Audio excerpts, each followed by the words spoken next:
কাল দুপুরে না মা গিয়েছিল একটুখানি ডাক্তার দেখাতে, আর সেই সুযোগে আমার মাথার যে পোকাগুলো সেগুলো চারা দিয়ে উঠলো যে চলো কিছু একটা নতুন রেসিপি ট্রাই করা যাক।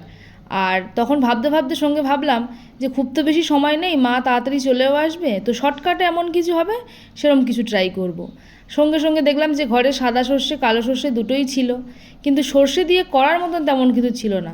তখন দেখলাম যে ঘরের একটা কোণে কতগুলো বাপু ঢ্যাঁড়স বেচারা পড়ে আছে, ওরাও আমার দিকে তাকিয়ে আছে, আমিও ওদের দিকে তাকিয়ে আছি। তখন ওদের দিকে ভাবলাম চলো তোমাদের ভবলীলাটা এবার একটু সাঙ্গ করে দেওয়া যাক। ওদেরকে বেশ একটা শেপের আকারে কেটে একটু নুন আর হলুদ মিশিয়ে কিছুক্ষণ রেখে দিয়েছিলাম। আর সেই সুযোগে এই দিকে ওই দুটো রকমের সর্ষে, একটু জিরে আর দুটো কাঁচা লঙ্কা খুব সুন্দর করে পেস্ট করে ব্যাস রেখে দিলাম। তারপরে তো আসল খেলা, ওদেরকে দিয়ে দিলাম একদম চড়া আগুনে। তো দিয়ে একটুখানি ভেজে তারপরে ওই যে পেস্টটা ছিল সেটাকে খুব সুন্দর করে দিয়ে দিলাম। আর এটা দেখলাম যে খুব তাড়াতাড়িও হয়ে গেছিলো, কিন্তু হ্যাঁ বুঝতে পারিনি যে মা আসার প্রায় আধা ঘন্টা আগেই হয়ে যাবে।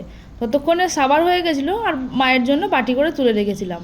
পরে অবশ্য শুনেছিলাম মা বলেছিল না তরকারিটা ভালোই হয়েছিল, ভালো করেওছিস, কিন্তু ওই যা রান্নাঘরটা একটুখানি নোংরা হয়ে গিয়েছিলো, তো এই নিয়ে একটুখানি আবার দু চার কথা শুনতে হয়েছিল।